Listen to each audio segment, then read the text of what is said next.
Bapak Ibu Saudara yang dikasihi oleh Tuhan, kebimbangan itu adalah salah satu penyakit rohani yang berbahaya dalam kekristenan. Waktu seseorang mulai bimbang hidupnya, waktu seseorang mulai ragu dalam hidupnya, dalam perjalanan dia mengiring Tuhan maupun dalam dia melayani Tuhan, maka biasanya dia sedang berada di persimpangan jalan. Dan untuk orang-orang yang seperti ini, Alkitab berkata bahwa orang yang mendua hati itu tidak pernah akan tenang dalam hidupnya. Bimbang apakah dia akan ikut Tuhan ataukah tidak. Apakah dia akan melayani Tuhan ataukah tidak. Apakah dia percaya kepada kebenaran firman Tuhan ataukah tidak. Orang-orang ini akan berada dalam persimpangan jalan. Dan kebimbangan ini salah satu persoalan yang harus kita atasi dalam kehidupan kekristenan kita. Di dalam pengiringan kita, dalam pelayanan kita kepada Tuhan. Dan Bapak Ibu Saudara yang dikasihi oleh Tuhan, salah satu tokoh yang terkenal dalam serentetan rangkaian dari kebangkitan Kristus dari antara orang mati adalah salah satu murid Tuhan yang bernama Thomas. Thomas ini terkenal karena sesuatu yang sebenarnya kurang positif. Dia dikenal sebagai seorang murid yang ragu. Dia dikenal sebagai seorang murid yang bimbang. Bapak Ibu Saudara dikasihi oleh Tuhan, Thomas itu meragukan kebangkitan Kristus. Sekalipun Kristus telah menampakkan diri kepada 10 orang murid yang lain dan telah bercakap-cakap dengan mereka, tapi kemudian ketika 10 orang murid yang berjumpa dengan Yesus, ketika Yesus menampakkan diri kepada mereka, berbicara kepada Thomas tentang mereka telah melihat Tuhan, Thomas tidak percaya. Saudara-saudara dikasihi oleh Tuhan, semestinya Thomas yang telah bergaul dengan Tuhan selama 3,5 tahun secara langsung sebagai seorang murid dari Tuhan, tidak perlu meragukan tentang berita kebangkitan Yesus yang disampaikan oleh 10 orang murid yang lain, yang sebelumnya mereka telah berjumpa dengan Yesus yang bangkit dari antara orang mati. Nah, Bapak Ibu Saudara dikasihi oleh Tuhan, jika kita memiliki iman yang sejati sebenarnya, jika kita belajar mempercayai Tuhan dalam segala hal, maka sebenarnya kita itu tidak pernah akan meragukan Tuhan dalam hidup kita. Apapun keadaan kita, situasi apapun yang sedang kita alami hari-hari ini, kita berada dalam masa yang sulit, kita diizinkan mengalami peristiwa-peristiwa yang gak mengenakan, tapi kita belajar percaya kepada Tuhan dengan sungguh-sungguh. Kita tidak boleh meragukan tentang Tuhan yang senantiasa ada bersama dengan kita, menopang kita, menolong kita. Maka semestinya kehidupan kekristenan kita itu akan berjalan sebagaimana apa yang Tuhan inginkan dalam hidup kita. Karena itu kebimbangan ini adalah sebuah persoalan dalam kehidupan kekristenan kita. Salah satu penyakit rohani yang kita hadapi hari-hari ini. Semestinya kita kalau ikut Tuhan, kita tidak perlu ragu lagi. Kalau ikut Tuhan, kita tidak perlu bimbang. Sekali kita menyerahkan hidup kita kepada Tuhan, maka kita tetap akan menyerahkan hidup kita kepada Tuhan. Sekali kita memutuskan untuk mengiring Tuhan, kita tetap akan mengiring Tuhan. Sekali kita memutuskan untuk melayani Tuhan, kita tetap akan melayani Tuhan. Apapun keadaannya, apapun situasinya, apapun kondisi yang ada di sekitar kita, kita sedang dalam keberkatan Tuhan, kita tetap mengikuti Tuhan dengan sungguh-sungguh. Kita diizinkan Tuhan mengalami pergumulan, mengalami tantangan, bahkan di masa-masa yang sulit ini, masa pandemi ini mungkin kita diizinkan Tuhan mengalami kekurangan, tapi kita tetap belajar percaya kepada Tuhan bahwa Dia Allah yang berdaulat atas hidup kita semua. Karena itu kebimbangan itu tidak boleh tumbuh subur dalam kehidupan kekristenan kita. Nah, pertanyaannya adalah bagaimana kita bisa mengalahkan kebimbangan ini? Yang pertama kita akan belajar dari perikop ini, ayat yang ke-24 berkata demikian. Tetapi Thomas, seorang dari ke-12 murid itu yang disebut Didimus, tidak ada bersama-sama mereka ketika Yesus datang ke situ. Yang pertama, bagaimana kita bisa mengalahkan kebimbangan? Bagaimana kita bisa mengalahkan keraguan? Yang pertama, jangan meninggalkan persekutuan. Pertanyaan penting adalah begini, kenapa waktu Tuhan menampakkan diri kepada 10 orang yang lain, waktu mereka sedang berada di sebuah rumah, mereka berkumpul pada hari pertama minggu itu, menutup pintu rapat-rapat karena mereka takut kepada orang-orang Yahudi pada saat itu. Lalu Yesus kemudian muncul di tengah-tengah mereka. Persoalannya Thomas nggak ada. Nah, kalau begitu apa yang terjadi dengan Thomas? Harusnya semestinya murid-murid Tuhan selalu berkumpul bersama-sama, bersekutu bersama-sama di tengah situasi, di tengah keadaan yang ada pada saat itu, yang mungkin keadaan yang seperti mirip yang kita alami, sesuatu yang tidak mengenakan, sesuatu yang kelihatannya mencekam karena orang-orang Yahudi mungkin tidak suka dengan murid-murid Tuhan sejak peristiwa kematian Tuhan pada saat itu. Tapi persoalannya Thomas nggak ada di situ. Apa yang terjadi dengan Thomas?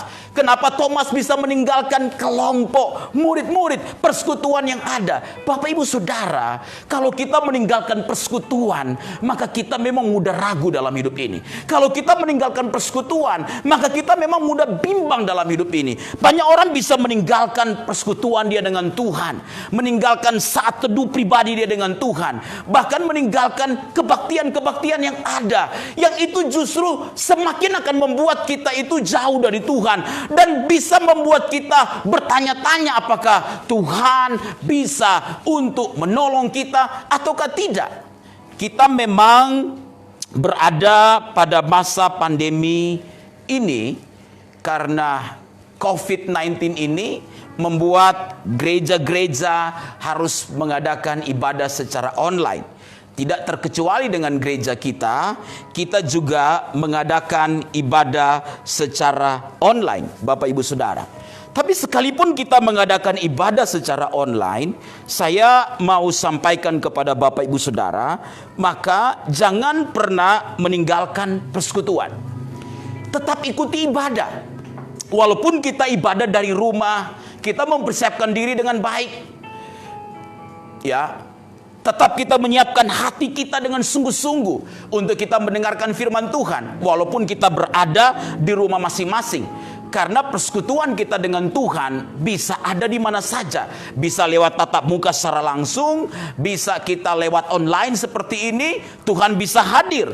Tapi jangan sampai kemudian kita meninggalkan persekutuan. Sudah kita berada dalam masa yang sulit, yang tidak mudah seperti ini, lalu Bapak Ibu Saudara kemudian doanya menjadi kurang, baca Alkitabnya menjadi kurang. Nanti kalau ingat saja waktu ada masalah, lalu kita mau berdoa, waktu ada pergumulan, baru kita akan buka Alkitab. Maka ini sebuah persoalan dalam kehidupan kekristenan kita. Jangan heran kemudian ada virus kecil apapun, masalah kecil apapun yang mungkin bisa menyerang kita bisa jadi bimbang dalam hidup ini. Kita bisa berada di persimpangan jalan. Kita bisa meragukan Tuhan dalam hidup kita. Bahkan kita bisa tinggalkan Tuhan karena kita kecewa. Thomas mungkin tidak hadir pada saat itu karena dia kecewa. Tuhan yang dia kagumi, guru yang dia banggakan, mati di kayu salib. Lalu akhirnya mungkin dia tinggalkan persekutuan dengan kelompok murid-murid yang ada pada saat itu. Dan banyak mungkin alasan yang kita bisa kemukakan. Tapi poinnya adalah Bapak Ibu Saudara, bagaimana supaya kita tidak mudah ragu dalam hidup ini. Jangan tinggalkan persekutuan. Persekutuan pribadi kita dengan Tuhan justru di tengah persoalan yang sedang kita hadapi hari-hari ini, justru harus membuat kita semakin dekat kita dengan Tuhan. Semakin kita menyiapkan waktu kita untuk berada di kaki Tuhan, untuk berseru kepada Tuhan, untuk bersekutu dengan Tuhan. Jangan kita bangun pagi terus mandi, tidak lupa gosok gigi. Kopi yang kita cari, ya kan? Sarapan yang kita cari. Kita tidak berdoa, kita tidak cari Tuhan. Ini akhirnya membuat iman kita menjadi kerdil, sehingga kita mudah ragu dengan keadaan. Baru ada beban 1 kilogram saja, kita mulai tanya, Tuhan hadir apa enggak? Tuhan ada di mana? Baru ada pergumulan yang kecil saja, kita mulai bimbang dalam hidup ini. Orang-orang yang meninggalkan persekutuan dengan Tuhan, baik persekutuan secara pribadi maupun mungkin ibadah-ibadah kita seperti ini secara online, itu gampang sekali terserang oleh penyakit rohani yang namanya kebimbangan. Yang kedua, Bapak Ibu Saudara, bagaimana kita bisa mengalahkan kebimbangan ini, mengalahkan keraguan? Ayat 25 berkata kepada kita demikian. Dalam ayat yang ke-25 Alkitab berkata kepada kita demikian. Maka kata murid-murid yang lain itu kepadanya, kami telah melihat Tuhan. Tetapi Thomas berkata kepada mereka, sebelum aku melihat bekas paku pada tangannya, dan sebelum aku mencucukkan jariku ke dalam bekas paku itu, dan mencucukkan tanganku ke dalam lambungnya, sekali-kali aku tidak akan percaya. Yang kedua, bagaimana kita bisa mengalahkan kebimbangan kita? Yang kedua adalah jangan pernah menuntut bukti. Bapak Ibu Saudara, orang hari-hari ini selalu pingin bukti. Kalau Tuhan tidak buat mujizat, maka dia tidak akan percaya kepada Tuhan dengan sungguh-sungguh. Kalau Tuhan tidak menjawab doanya, maka dia tidak akan setia datang kepada Tuhan. Saudara, ini kekristenan yang dangkal sebenarnya. Kekristenan yang cemen.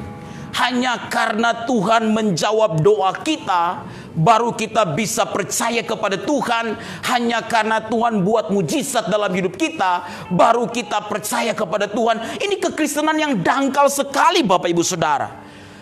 Kalau kita ikut Tuhan dengan hati yang sungguh-sungguh, kita tidak perlu meminta bukti. Kita tahu Tuhan mengasihi kita. Kita tahu Tuhan peduli dengan kita. Kita tidak perlu berkata, buktikan Tuhan kuasa-Mu dalam hidupku, baru aku akan percaya kepadamu. Ini bukan kekristenan yang sejati. Thomas itu adalah seorang yang rasionalis, namun juga dia adalah seorang pemberani. Waktu Tuhan Yesus ingin kembali ke Yudea untuk melihat Lazarus yang sebenarnya telah mati, kemudian Thomas merespon dengan berkata dalam Yohanes 11 ayat 16, marilah kita juga pergi untuk mati bersama-sama dengan dia. Wah, pemberani sekali dia. Namun waktu juga Tuhan Yesus menampakkan diri kepada 10 orang murid yang lain, lalu kemudian mereka 10 orang murid ini berbicara kepada Thomas tentang mereka telah berjumpa dengan Yesus yang bangkit tersebut. Maka Thomas juga merespon dengan penuh keraguan. Sebelum aku melihat bekas paku pada tangannya, dan sebelum aku mencucukkan jariku ke dalam bekas paku itu, dan mencucukkan tanganku ke dalam lambungnya, sekali-kali aku tidak akan percaya. Bapak Ibu Saudara, berpikir rasional itu tidaklah salah. Tuhan memang memberikan kepada kita akal budi, sehingga kita harus berpikir secara rasional, menggunakan akal budi kita untuk kita mengasihi Tuhan. Tapi menjadi seorang yang rasionalisme, yang selalu ingin menuntut bukti dari Tuhan, ini sebuah kekeliruan. Sehingga kita mengukur segala sesuatu itu harus sesuai dengan rasio kita.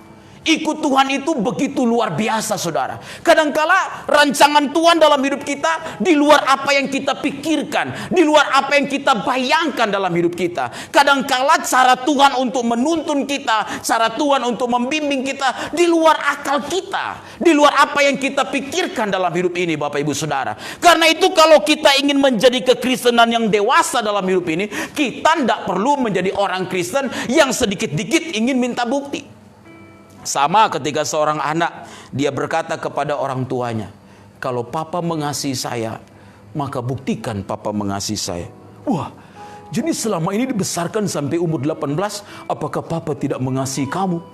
Jadi selama ini dibesarkan sampai umur 30, apakah orang tua kita tidak mengasihi kita? Sangat mengasihi kita tentunya. Jadi kita tidak perlu minta bukti. Kalau kita udah menjadi dewasa, kalau dulu mungkin kanak-kanak, ya kita ingin minta bukti. Orang-orang yang tidak percaya, maka Tuhan lakukan mujizat bagi mereka. Supaya apa? Supaya mereka jadi percaya kepada Tuhan. Tapi kalau kita udah ikut Tuhan sekian tahun, Kita ikut Tuhan sekian puluh tahun, lalu kita masih meminta bukti dari Tuhan untuk menjadi alasan untuk kita semakin mengasihi Tuhan, semakin percaya kepada Tuhan, maka ada yang salah dengan kekristenan kita. Tuhan bisa melakukan jauh memang lebih banyak dari apa yang kita pikirkan dan doakan dalam hidup ini. Tapi kekristenan kita adalah kekristenan yang berjalan dengan belajar mempercayai Tuhan sepenuhnya dalam hidup kita, tanpa kita menginginkan ada hal-hal yang spektakuler yang harus Tuhan buat dalam hidup kita, baru membuat iman kita akan kita letakkan kepada Tuhan. Kita belajar untuk mempercayai Tuhan dalam segala keadaan, dalam segala situasi. Dan yang terakhir, Bapak Ibu Saudara dikasih oleh Tuhan, bagaimana kita bisa mengalahkan kebimbangan kita? Yang terakhir adalah kita perlu memiliki iman yang sejati. Saya menyebut ini iman yang sejati. Dalam ayat yang ke-29, ketika Tuhan berkata demikian dalam ayat 29, kata Yesus kepadanya, "Karena engkau telah melihat aku, maka engkau percaya. Berbahagialah mereka yang tidak melihat namun percaya." Bagian B berkata, berbahagialah mereka yang tidak melihat namun apa? Percaya. Nah, Bapak Ibu Saudara, ungkapan Tuhan Yesus tentang berbahagialah mereka yang tidak melihat namun percaya, ini menunjukkan kualitas dari iman yang sesungguhnya.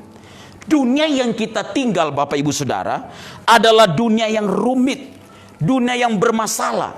Mengapa dunia yang kita tinggal ini adalah dunia yang rumit dan dunia yang bermasalah? Karena telah tercemar oleh dosa. Menjalani hidup ini di tengah dunia yang rumit ini tidak mudah. Untuk mengalahkan keraguan, maka di tengah dunia yang rumit ini, yang bermasalah ini, maka saya dan saudara harus memiliki iman yang sejati kepada Tuhan. Nah, pertanyaannya adalah, apa itu iman yang sejati kepada Tuhan? Apa itu iman yang sejati kepada Tuhan? Nah, iman yang sejati adalah iman yang selalu bertumpu kepada Tuhan. Memiliki keyakinan bahwa apa yang Tuhan buat dalam hidup kita, apa yang Tuhan buat di tengah-tengah kita, apa yang Tuhan buat di sekitar kita, apa yang Tuhan buat di tengah-tengah dunia ini adalah yang terbaik. Orang yang memiliki iman yang sejati seperti ini adalah orang yang hidupnya tidak akan bersungut-sungut, Bapak Ibu Saudara. Hidupnya tidak akan menggerutu karena keadaan di sekitar dia yang mungkin tidak bersahabat lagi, karena keadaan di sekitar dia mungkin yang tidak mendukung, karena keadaan di sekitar dia mungkin yang tidak seperti yang dia harapkan dalam hidup dia. Kalau kita memiliki iman yang sejati, maka kita tetap akan mempercayai Tuhan walaupun keadaan tidak memuaskan hati kita sendiri. Kita tidak akan memaksakan kehendak kita kepada Tuhan untuk Tuhan buat apa yang kita mau dalam hidup ini. Tapi iman yang sejati adalah penyerahan hidup secara total kepada Tuhan, dan kita berkata kepada Tuhan, Tuhan, apa yang Engkau buat selalu yang terbaik. Apa yang Engkau kerjakan selalu yang terbaik. Ada badai, enggak ada badai, semua yang terbaik Engkau kerjakan. Ada masalah, tidak ada masalah, itu semua pasti yang terbaik yang Tuhan kerjakan. Ada pergumulan, tidak ada pergumulan, itu tetap yang terbaik Tuhan kerjakan. Orang yang punya iman yang sejati, Bapak Ibu Saudara, dia itu akan tetap mempercayai Tuhan walaupun keadaan di sekitarnya tidak memuaskan. Orang yang memiliki iman yang sejati, dia tetap akan mempercayai Tuhan walaupun doanya nggak dijawab oleh Tuhan. Jangan jadi orang Kristen kalau doa digumuli 1 tahun belum dijawab, lalu ngambek dan berkata, sampai di sini saja hubungan kita Tuhan. Karena Tuhan nggak dengar doa kita. Jangan jadi orang Kristen yang suka ngambek, saudara. Yang orang sana bilang pamaraju. Wah, suka ngambek dengan keadaan yang ada. Iman yang sejati ini harus kita miliki, Bapak Ibu Saudara. Yesus menunjukkan hal ini ketika dia berada di Taman Getsemani, waktu dia berdoa dan dia berkata dalam doanya, "Ya Bapa, bukan kehendakku yang jadi, tetapi kehendakmu yang jadi." Bapak Ibu Saudara, untuk mengalahkan keraguan, kita harus memiliki iman yang sejati, iman yang berserah kepada Tuhan, yang percaya bahwa apa yang Tuhan buat pasti yang terbaik, apa yang Tuhan kerjakan pasti yang terbaik. Bukan kehendakku yang jadi, tapi kehendak Tuhan yang jadi dalam hidup kita. Kalau kualitas kekristenan kita seperti ini, maka betapa luar biasanya kehidupan kekristenan kita. Iman yang sejati itu bukanlah persoalan apakah kita bisa menerima pertolongan Tuhan ataukah tidak. Iman yang sejati itu bukanlah persoalan apakah kita bisa alami mujizat Tuhan ataukah tidak. Tapi iman yang sejati adalah kesediaan kita untuk taat secara total kepada Bapa di sorga. Hidup menyenangkan hati Bapa. Jadi kalau hari-hari ini Tuhan izinkan kita harus mengalami masa sulit ini, gereja-gereja harus mengadakan ibadah online yang biasanya ketemu jemaat. Ya, ada orang yang bilang, "Aduh Pak, udah 2 bulan gak ketemu, kangen banget untuk ketemu dengan jemaat." Tapi ada orang yang bilang, "Syukur Pak, udah 2 bulan gak ibadah, saya gak ketemu dengan dia lagi, syukur." Ada juga orang yang begitu, kira-kira begitu saudara. Tapi waktu Tuhan izinkan keadaan yang seperti ini saudara, maka iman yang sejati itu akan mampu bersyukur kepada Tuhan. Oke Tuhan, karena pandemi COVID-19 ini, gereja banyak kehilangan pemasukannya karena nggak ada ibadah langsung. Ya, tapi jemaat, majelis pendeta-pendeta harus bersyukur dengan keadaan.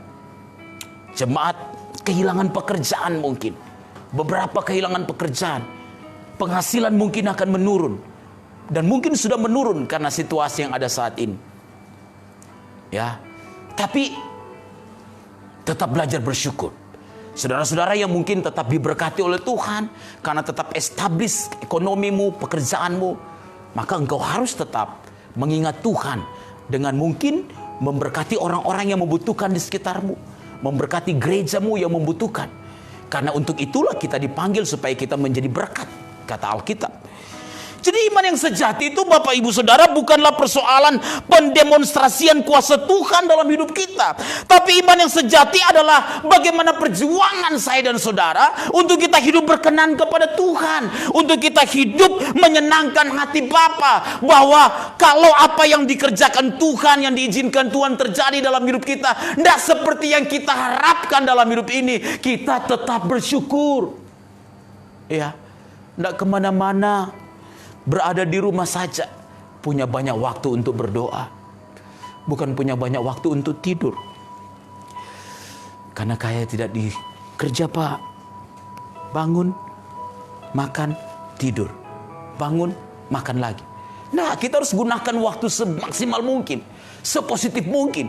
Jadi jangan juga stay at home, lalu kemudian setelah stay at home, ya timbangan 50 terjadi pelipat gandaan menjadi 100. Kita tidak olahraga, wah itu juga kekeliruan. Kita belajar bersyukur dengan keadaan, tentu bertanggung jawab dengan apa yang Tuhan percayakan dalam hidup kita, Bapak Ibu Saudara. Jadi iman yang sejati itu adalah iman yang juga dia belajar bertanggung jawab untuk setiap keadaan yang ada di sekitar dia. Bukan persoalan dia hanya meminta Tuhan mengulurkan tangannya atas dia, tetapi iman yang sejati itu adalah bagaimana dalam perjalanan dia bersama dengan Tuhan, dia memang berdoa kepada Tuhan, dia memang berseru kepada Tuhan, tapi mungkin Tuhan belum mendengar, atau mungkin Tuhan belum menjawab doanya. Tapi orang-orang yang memiliki iman yang sejati akan tetap berkata kepada Tuhan, keadaan mungkin tidak berubah Tuhan, situasi mungkin tidak berubah Tuhan, mungkin juga berkat itu belum saya dapatkan, tetapi aku tetap akan percaya Tuhan. Sekali aku ikut Tuhan, aku tetap akan ikut Tuhan. Sekali aku melayani Tuhan, aku tetap akan melayani Tuhan. Apapun keadaannya, apapun situasinya, aku tetap akan mengasihi Tuhan seumur hidupku, menyerahkan hidupku kepada Tuhan, hidup menyukakan dan memuliakan hati Tuhan di sepanjang jalan kehidupanku.